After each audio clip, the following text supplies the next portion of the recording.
Hey guys, this is Saurabh Nahar here from All About Technologies, and if you guys are following me on Twitter, Instagram or anywhere, you would probably know about this box. So inside that box I had the Zenfone Max, and this is the mystery device that I had inside that box. So thank you Asus for sending me this. And if we talk about the pricing of the Asus Zenfone Max, it is 9,999 for the 2GB variant. There is also a 3GB variant which is available for 12,999. I'll leave the link in the description down below for all the variants and all the devices, so do use my link. It will help out the channel and you won't be charged anything extra for that. So inside the box pack you get this Asus Zenfone Max, nicely wrapped inside the plastic. So guys, nothing much has changed on the Asus Zenfone Max. It is exactly similar in terms of design and other aspects. The only thing that has changed is the processor, internal storage and some other stuff, which we will talk about later in this video. So inside the box you get a warranty card, a USB to micro USB cable that will be used for charging this device as well as data syncing. You also get a travel adapter, which is a 5.2 volt 1 amp output travel adapter, and that will be used for charging this device. You also get this OTG cable, and using this you can also transfer some juice to your friend's device in case they are running out of juice and they don't really have battery left. So as we take a look at this device, it looks exactly similar to the previous model. It is a little bit thicker because of that 5000 mAh capacity battery. We have that golden bezel all around the device, which looks really nice and gives a nice look because of the black and gold color. Also, this device feels really good, although it can't be used with single hand because of the 5.5 inch, but definitely it feels really good in hand, and it is slightly heavier compared to other devices. If we take a look at the device, on the right side you will find the volume control key, below which is the power button. Both the buttons are made out of plastic and not metal, but they feel really clicky and tactile. Moving on to the bottom, we have a micro USB port in the center, and we also have a primary microphone at the bottom. If we move on to the front of the device, we have 3 touch capacitive buttons which don't light up. Below the display we have a 5.5 inch beautiful looking 720p HD display with Corning Gorilla Glass protection on top. At the top we have Asus branding, earpiece, some sensors and a 5 megapixel front facing camera. Now if we move on to the top, we have a 3.5mm audio jack, and at the back side you will find a 13 megapixel camera with laser autofocus and dual LED flash. We also have Asus branding at the back side. If you move on to the bottom of the device, at the back side you will find a speaker, and above that is the Zenfone branding. So that's about it at the back side. Let's open the back cover because the back cover is removable, although the battery that is inside is non-removable. The quality of the back cover is very decent, I would say, not that great. And we have a SD card support on this device. You can insert up to 64GB of SD cards in this device. You also have dual SIM support over here, so you can insert a micro SIM, I believe. So you can insert dual SIM. We have a 5000 mAh capacity battery which is completely sealed inside and you can't really remove it. If we take a look at the specifications of this device, we have a 5.5 inch 720p HD display with Corning Gorilla Glass Pro protection on top. We have a Snapdragon 615 processor, 2GB of RAM, 32GB of internal storage, and it can be expanded up to 64GB, 5000 mAh capacity battery, 13 and 5 megapixel camera, dual SIM support, Android 6.0 Marshmallow, which is really nice, and the price of the device is 9,999, and the 3GB variant costs you around 12,999. If we take a look at the device, you can see the software is quite similar to the previous Asus devices. We have lots of applications that are pre-installed which I don't really like, but yeah, they are present on the Asus Zenfone Max. And if we take a look at the settings or the notifications panel or the toggles over here in this section, you will see a lot of toggles which can come in handy.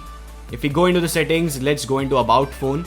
So you can see that it runs on 6.0.1 Marshmallow, which is a really nice thing done by Asus, and we will be seeing Asus coming up with 6.0 Marshmallow in their future devices like Zenfone 3 that is coming next month. We get around 24GB of storage out of that 32GB, and we get about 1GB of RAM free after the first boot. Now let's have a look at the YouTube video playback. Technologies, and in this video I will be giving you my thoughts about the Moto G4 Plus because I've been using it for last 2 days, and also I will try to answer all your questions that you guys have. So the audio output was pretty average, I would say, not that great, not very loud, but the viewing angles seem to be pretty fine with this device, so no issues over there. If we take a look at the USB OTG support, we do have OTG support on this device, so there should not be an issue while using OTG pen drives on this device. Now if we take a look at the pictures that were clicked with this device, the pictures turn out to be average, I would say. Not the best that I have seen, but it does a pretty decent job.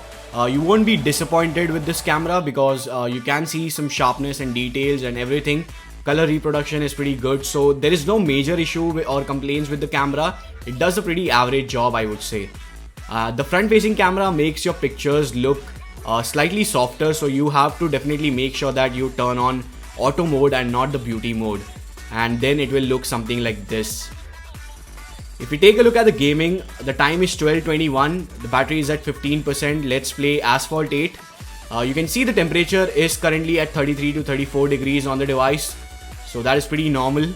Let's see how the gaming performance is on the Asus Zenfone Max.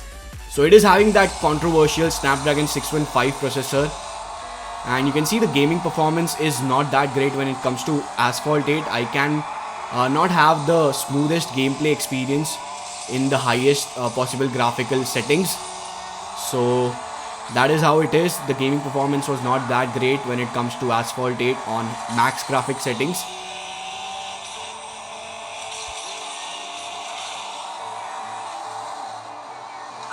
Now let's play GTA San Andreas on max graphic settings with some shadows and details or car reflections enabled.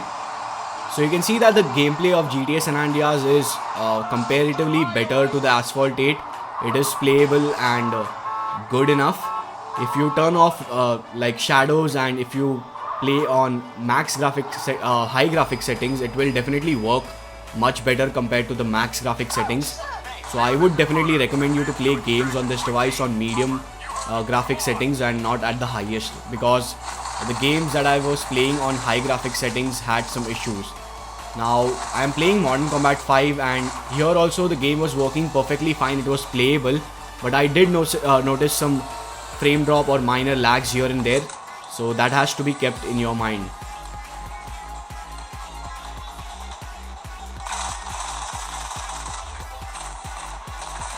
So overall, Modern Combat 5 was pretty much playable, and I had no major complaints with this game on the Asus Zenfone Max. Now let's try out Nova 3, which is a more demanding title compared to other games that I played previously. So let's see how it performs. So as you can see that the Nova 3 performance is very decent, I would say. It is playable, but I can notice lags and frame drops here and there. Not the smoothest gameplay that I have experienced. I would say the Redmi Note 3 performs way better compared to the Asus Zenfone Max in terms of gaming department, which is also priced at 10,000 rupees. So the time is 12:38 right now, and the battery has dropped to 11% from 15% in about 16 to 17 minutes. We started at 21, I guess. So you can see the temperature is still around 37 to 37.5 degrees or 37.8 degrees. So it has no overheating issues even after 15 minutes of gameplay. I'm playing Asphalt 8 on medium graphic settings to see how it works, and you can see that it works perfectly fine. The frame rates are much better, and I am not having any complaints with medium graphic settings. So I would definitely recommend you to play games on medium graphic settings if you plan to buy the Asus Zenfone Max. So guys, overall gaming performance when you play in medium graphics is pretty good, but in high graphics it tends to struggle a bit. Now let's see the time and the battery. So the battery has dropped to around 9% in about 24 to 25 minutes, and the temperature is still around 38 to 39 degrees maximum, or 39 point something. So it is not going beyond 40 degrees. It is having that controversial 615 processor, but still there is no overheating issues. So I'm quite impressed with that. But you can't really play games on max graphic settings like the Redmi Note 3. So guys, as you would have seen that the battery just dropped by 6% in about 25 minutes. So that is ridiculous, and that is just amazing, I would say. So definitely the battery life would be around 2 days or so. And please do give this video a big thumbs up, because this was a mini review of the Asus Zenfone Max. So please hit that like button down below. I tried to cover most of the things in this video, so please hit that like button down below. Also make sure you follow me on Facebook, Twitter, Google+, Instagram, Snapchat for knowing about the latest technology and my upcoming videos and all that stuff. So just follow me on all the social media networks. All the links will be in the description down below. And also make sure you click that red subscribe button and turn on the notifications, because only then you will get notified when I upload new videos on my channel. So make sure you subscribe to my channel if you want to see more videos on smartphones and other gadgets and other stuff. So please make sure you subscribe. And yeah, this is Saurabh Nahar here from All About Technologies. Thank you guys for watching.